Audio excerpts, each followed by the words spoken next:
Thank you for listening to Abstract Illusions Radio. With each breath of air, gain new insights and inspirations as we explore and expose the different aspects of the human experience. Now with your host, Jennifer Hellman.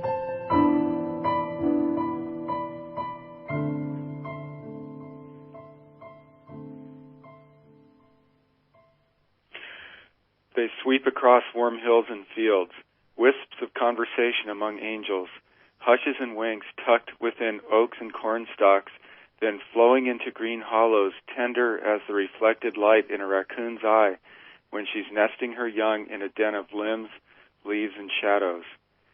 So soft their texture, so thin their size, baby's skin given form not by the heavens, but by sun-warmed land whose breath has been taken away by the sudden onset of cold, crystallized nights, a sacrificial path to beauty, nature's way. It's not the path that takes my breath away when I walk through these fields, adorned as they are in the thin, white cloaks that turn translucent at first sunlight. Rather, it's the conversation of angels within songs of birds as they decide which halos to fly through. Good evening, everyone. This is Jennifer Hellman, and that is our guest, Bob Yearling, tonight, who is a writer, a poet, the editor of the Hummingbird Review. It is a great pleasure and an honor to have him on again. That was a beautiful poem. What was the name of that, Bob? That was Field of Halos. It was beautiful. And your website is wordjourneys.com. That's right. It really is a great time for poetry. It really is having almost like a new awakening in many ways, don't you think? Yeah, I do. And what's fun for me about poetry is it's the chance. I'm an editor and I'm a writer and I work with a lot of clients and so forth. But it's the chance to just kind of let the soul be free and to write what it feels and what comes through. And a lot of my poetry combines spiritual images, nature, love, things like that. And I write with a lot of imagery. And what's interesting about the word image, I think that a lot of people might not realize, is that the image comes from is actually an ancient Syriac word which predates Syria. And the word actually means both icon and angel in ancient Syriac. So it's image in that ancient language is literally considered a messenger moving between the physical and the divine. So that's kind of how I see poetry, and it's always fun to write it and to participate with it. But it definitely has been a great avenue for me in many ways. In fact, that's actually one way I actually met you, was showing you my book of poems that I had done in one of your writing classes. The muse and the imagination, the flavors of the experience is something that I always kind of get down on paper, and to me it's kind of really a capturing of the essence of the soul in that moment for me. So with poetry and with writing and all the expression that's going on right now, let's go over really briefly there's certainly got to be some, I don't want to say a process, but a way of emphasizing that people are letting people know a good way of the healing aspect of it by just being in that moment and just letting it out without really being held up by anything, really. Don't you feel that a lot of people are a little nervous about writing poetry or even writing because of what are people going to think? And it really is just putting in pencil to paper and writing. Yeah, I think that's, I think with a lot of people, one of the problems with writing is that when they were in school, they were told that either, they weren't spelling words correctly, or they weren't structuring sentences properly, or their stories didn't have any imagination or something like that. So they were given a lot of Mm-hmm. negative feedback from teachers and so forth. And so that's one of the inhibitions or obstacles. And I think the other one is like you mentioned a minute ago that we have a tendency to be worried about what other people think. I think the way around that is to journal, to keep journals Mm-hmm. and keep them very private unto oneself. Because the thing about writing that's really wonderful, and you know this being a writer yourself, is that we do get to cut loose and be completely uninhibited and intimate and free, and it's like a kid playing in a sandbox when we're able to just let go of others' expectations and what people think and so forth, and just go inside ourselves and write. I just think, and that in itself is the healing process. When we can, if we have something that's, either just something that's caused some sort of trauma in our life, and we're able to go inside and just write our way out, it just releases that energy, that dark energy or negative energy or negative thought or whatever that we're holding back. But again, it's a matter of giving ourselves permission to do this and not worry about what people think or what they expect, because that's not what pure writing is about at all. Yeah, I have to admit, growing up, I have dealt with having dyslexia.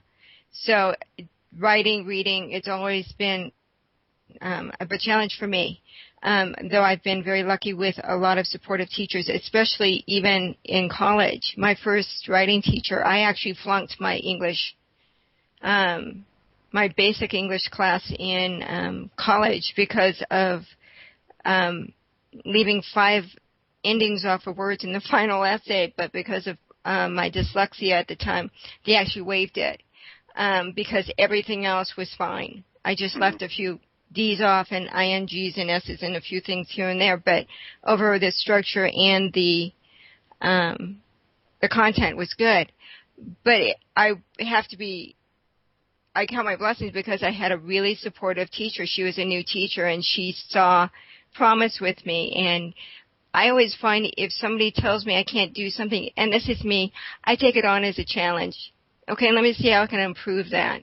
But then again, my parents were very much, you got to do better than that. So I was always kind of pressured in that way as well. But writing to me has always been a way of really getting answers through my writing. Automatic writing has always been a big part of my writing. It's how I got in touch with my soul, my higher self. So to me, it's a good way of just doing, even if you do mindless reading. And, I tell my clients, write down a question that you want to answer and just write down anything that comes to your head. Just keep writing no matter what. If it makes no sense to you, just keep writing. And you'll keep going, and you'll be amazed later what you've written. If you just get in that zone and just whatever pops in your head, write it down.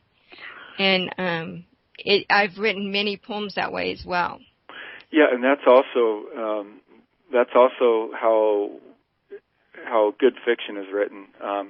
Where often, I know when I'm writing fiction or short fiction, it usually takes an hour or two to really get in there, to get warmed up, get in the characters and so forth. But once inside, once we're writing from within the characters and writing the story, time goes by. Don't notice the amount of time. I mean, just space and time just seems to be suspended, and it's just that pure creative process, or what the late writer John Gardner called the creative dream, and it's and that's what we're all seeking, because that's just pure play at that point, and it's also where healing takes place, where we feel the most joy, where we feel closest to spirit, closest to God, and so if we're doing that, whether it's poetry or writing fiction or writing music or whatever, that's we're not only writing really at our best, but we're just really connected in such a way that the communication level is just really high for ourselves and also for whoever might read it. Mhm.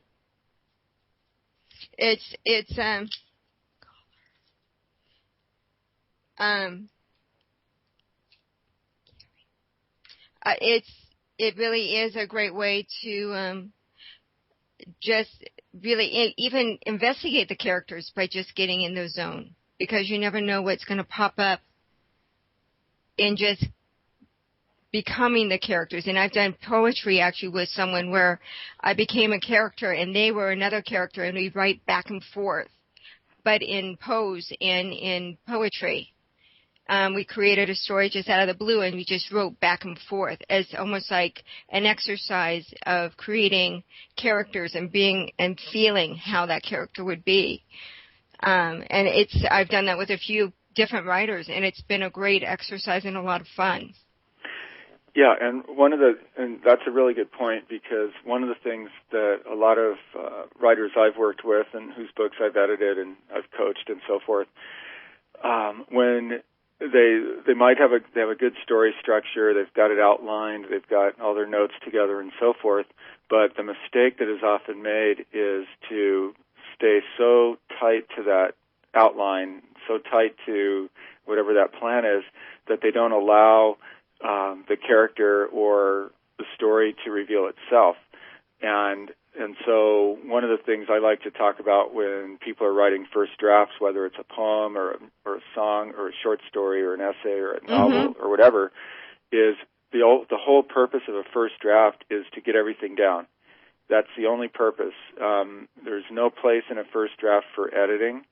And what the writers want to do is just write out and go in whatever tangent you're taking, because you never know when the really good stuff, the nectar or the ambrosia, as it were, of your story is going to come out, and it usually comes out by surprise, and it just comes out from behind the corner without us even knowing ahead of time. We just run into it, and it's like, whoa, there it is, and so it's really important to be able to have that sense of trust and that sense of freedom inside to be able to just let the story reveal itself, where we're simply serving the story by writing it down, rather than us trying to figure out strategically every little nook and cranny of our story or our poem.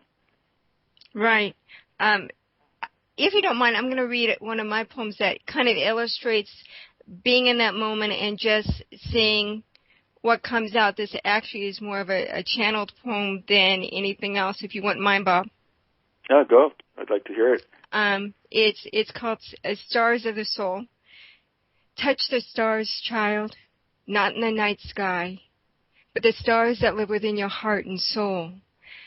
Each bring a piece of your true essence, alive and free, that innate dance that you love so much. Each star is a dream, a breath, a breeze in the wind. Let your soul be free and live the dream. Move your mind out of the way. Embrace the stars shining within you. Breathe in your lungs and exhale your potential. The wind will carry your dreams to the universe. Live the dance, child. You are the star that shines brightly in the night sky, in your heart, in your soul dance. Be that star, child, within the galaxy of your heart. That's